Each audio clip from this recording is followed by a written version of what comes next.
आदाब नाजरीन, इस वक्त हम राजधानी भोपाल के नरेला असम्बली हलके में वार्ड नंबर 78 में मौजूद हैं। जैसा कि मैंने पहले भी जिक्र किया था आप लोगों से कि इस मरतबा कौंसलर बल्दियाती इंतखाबात में कौंसलरों की तादाद बहुत ज़्यादा है। आज़ाद भी और दीगर पार्टियों से भी जो लोग मुंतखब होकर के आए हैं वो लोग भी खड़े हैं और हर वार्ड में तकरीबन 5, 7, 10 तक कौंसलर खड़े हैं। इस मरतबा एक नई चीज़ देखने को मिला है कि उलमाए दीन भी मैदान में उतरे हैं। अब इनसे हम ये जानना चाहेंगे कि मजहबी काम को छोड़कर ये सियासत में आखिर क्यों आना चाहते हैं, इसकी असल वजह क्या है। इसी सिलसिले में वार्ड नंबर 78 के SDPI उम्मीदवार अजहर खान साहब हमारे साथ मौजूद हैं और उन्होंने इमामत से इस्तीफा देकर सियासत को चुना है। आइए उनसे जानते हैं, उनसे रूबरू होते हैं कि उनके ख्यालात क्या हैं और आखिर वो सियासत में आकर कौम के लिए क्या नया करना चाहते हैं जो अभी तक के नहीं हुआ। इसी सिलसिले में इनसे खास गुफ्तगू करेंगे।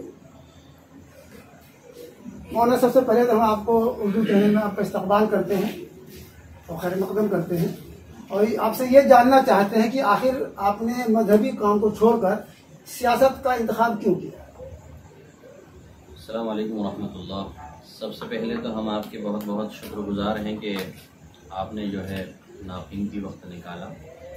आपका सवाल है कि मैंने मजहबी काम को छोड़कर इस सियासी चीज़ को क्यों चुना, क्योंकि सियासत दीन का एक हिस्सा है। दूसरा ये कि एक खिदमत है। हम इमामत पर भी थे और तब भी वहाँ खिदमत कर रहे थे और सियासत में आने का भी मकसद खिदमत है। दूसरा ये कि हमने जो हालात देखे हैं वो ये कि हमने दोनों पार्टियां जो ज़्यादा फेमस हैं दोनों को हमने 70-75 साल तकरीबन हमें देखते हुए और आप भी और जितने भी लोग हैं वो सब ने इन हालात को देखा कि वोट सबको चाहिए, वादे सब करते हैं लेकिन खिदमत कोई नहीं करना चाहता। और हर आदमी आता है, वादा करता है, वादा करने के बाद 5 साल वो आकर कभी उस महल्ले के अंदर नहीं देखता कि लोगों को किस चीज़ की ज़रूरत है। हम इमामत पर थे, हमारे पास लोग मसाइल लेकर आते थे, अपनी परेशानियां बताते थे कि फ़लाँ जगह कीचड़ है, फ़लाँ जगह ये है, बड़ा मसला है। महल्ले की मस्जिद के अंदर लोग अगर आ रहे हैं तो कीचड़ में पैर भरते हुए नालियों का पानी जो है, गटर का पानी सड़कों पर बह रहा है। तमाम उम्मीदवार अपने अपने जहद पर वादे करते हैं और 5 साल लोगों को यूं ही गुजारना पड़ता है वादों के भरोसे पर। इस सिलसिले में आप पूरे काम करो। इस सिलसिले में हम ये जानना चाहते हैं कि आखिर आप किन मुद्दों को लेकर आवाम के दरमियान जा रहे हैं। आवाम आखिर आपको पहली मरतबा, जबकि सियासत में आपका पहला कदम है, पहली मरतबा आप खड़े हुए हैं, तो किन मुद्दों को लेकर आवाम के दरमियान में जाएंगे और आवाम आपको आपका इंतखाब क्यों करे। देखिए, सबसे पहला जो आपने पूछा कि आवाम आपका इंतखाब क्यों करे, क्योंकि एक जो पार्षद है या जो भी ओहदा होता है जिस पर भी आदमी चुनाव लड़ता है तो उसका सबसे पहला मकसद होता है कि जिन लोगों ने उसको वोट दिया है उनकी असल जो बुनियादी ज़रूरत है उनका ख्याल करें। जैसे अभी हम लोगों के पास जा रहे हैं, अभी तक जितना भी हमने जनसंपर्क किया, जिस जगह पर भी गए तो कीचड़ों से जो है सड़क बदहाल है, नालियों का जो है गंदा पानी वो है रास्तों पे बह रहा है और हर आदमी परेशान है। कोई कह रहा है कि आप रोड अभी बनवाइए तब वोट देंगे, कोई कह रहा है, किसी ने ये लिख कर डाल दिया है कि भैया रोड नहीं या वार्ड के अंदर नालियों का कोई इंतज़ाम नहीं तो हम वोट भी नहीं देंगे। तो असल जो बुनियादी ज़रूरतें हैं या पार्षद जो बनता है वो लोगों की बुनियादी ज़रूरत के लिए, यानी उन लोगों की ज़रूरतों को हुकूमत तक वो पहुँचाए, जो ज़िम्मेदार हैं उन तक बात पहुँचाए और जो आगे से जो भी लोगों के लिए आसानियाँ आती हैं, जो भी गवर्नमेंट की जो स्कीम निकलती है, पार्षद की जिम्मेदारी है कि वो उन लोगों तक सही बात वहाँ तक पहुँचाए। तो वो इंशाल्लाह हम करेंगे। इसके अलावा एक चीज़ और भी आज का एक नया ट्रेंड चला हुआ है कि आमतौर पर जो सियासत में लोग खड़े होते हैं किसी और पार्टी से, लेकिन कुछ दिनों के बाद किसी मजबूत पार्टी में जब शामिल हो जाते हैं, अब उसे बल्कि एक यहाँ पे अगर ये कहा जाए कि बिल्कुल गलत नहीं होगा कि सियासत आज के डेट में बिजनेस के तौर पर लोग इस्तेमाल कर रहे हैं। इस बारे में आपका क्या कहना है? देखिए, वो तो अब उनका दिली मामला है, मैं उसके बारे में कुछ नहीं कह सकता कि भाई जिसको जो पार्टी पसंद होती है वो करता है। लेकिन ये एक दोगलापन हम उसको कह सकते हैं कि अगर आप किसी के साथ किसी को भरोसा दिलाकर या आवाम अगर वोट दे रही है, जैसे अभी मैं इस पार्टी से खड़ा हुआ हूँ, तो अगर मुझे वोट मिलते हैं तो वो इस पार्टी के नाम से मिलेंगे और लोग इस पार्टी के बैनर तले जो भी वोट देंगे। तो इसी तरह के तरीके से जो है भाजपा है, कांग्रेस है या जो भी पार्टियां लड़ रही हैं, आदमी उसके बैनर तले पे आदमी को वोट देते हैं। लेकिन बाद में वो अपने मफाद परस्ती में अगर ये करते हैं तो जाहिर सी बात है आवाम को उससे दिली तकलीफ होती है और फिर मामला बिगड़ से जाते हैं। लेकिन यहाँ मामला हमारा ऐसा नहीं है, हम यहाँ खिदमत की नीयत से आए, इंशाल्लाह खिदमत करें। बतौर बाशिंदगान मौजूद होते हैं इस वक्त मौजूदा हालत में फिरका परस्ती का बड़ा जोर है। ऐसे में आप बिरादरान वतन को कैसे अपनी जानिब राग़िब करेंगे? देखिए, असल जो है आज का सियासत के अंदर जो सबसे बड़ी कमी है वो यही है कि मैंने एक बहुत बड़ी माहिर हैं एडवोकेट, उनकी बात सुनी थी। उन्होंने बहुत 2 जुमले में बहुत अच्छी बात कही।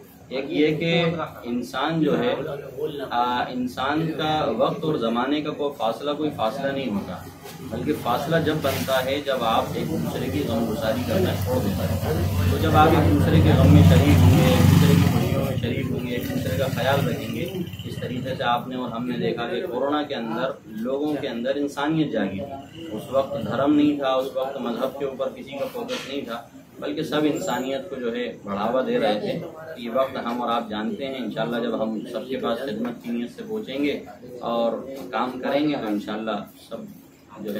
SDPI की जानिब से आप खड़े हुए इसके बैनर तले, इसका असल नारा क्या है, बुनियादी इसका मकसद क्या है? देखिए, हमारा असल जो नारा है वो यहाँ लिखा हुआ भी है कि भूख से आज़ादी और खौफ से आज़ादी। भूख से आज़ादी आदमी को उस वक्त मिलेगी जब उसके लिए एजुकेशन में कुछ काम किया गया होगा। आज क्या होता है कि भाई एजुकेशन में कोई काम नहीं हुआ या उसके ऊपर कोई जो है दबाव आ गया तो वो काम करना शुरू कर देता है, और जब पढ़ लिख नहीं पाता है तो जाहिर सी बात है उसके पास मजदूरी करने के अलावा कोई काम नहीं। सबसे पहले हमारा जो मकसद है कि हम एजुकेशन में भी इंशाल्लाह काम करेंगे, वो हर मजहब हर लोगों के लिए काम करेंगे। और दूसरा ये कि हमारे इस वार्ड की सबसे बड़ी अजीब खासियत ये है, या इत्तेफाक कह लीजिए, उसने इत्तेफाक, कि यहाँ पर अजीब एक सियासी लीडरान ये कहते हैं कि हम यहाँ इस वार्ड में फलाने महल्ले में इसलिए काम नहीं कराएंगे क्योंकि हमें यहाँ से वोट नहीं मिला। लेकिन इंशाल्लाह हमें वोट कहीं से भी मिले या ना मिले, हम हर जगह पे काम करेंगे। जब कोई उम्मीदवार मुंतखब होता है चुनाव के जरिए से, तो फिर वो हर एक शख्स का एक लीडर होता है सियासी तौर पर, तो इस बात का तो ख्याल तमाम को रखना चाहिए।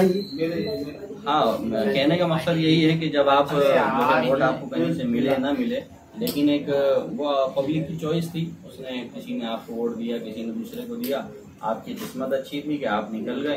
तो अब आप बतौर हाकिम के या बतौर जो है आप उनके जो है सदर बने हैं, आप उनके जिम्मेदार बने हैं, तो आपको ये चाहिए कि उनकी हर हालत में अंदर गमगुसारी करें, उनके पास जाएं, उनकी ज़मीनी जो ज़रूरतें हैं आप उनको पूरे करने की कोशिश करें।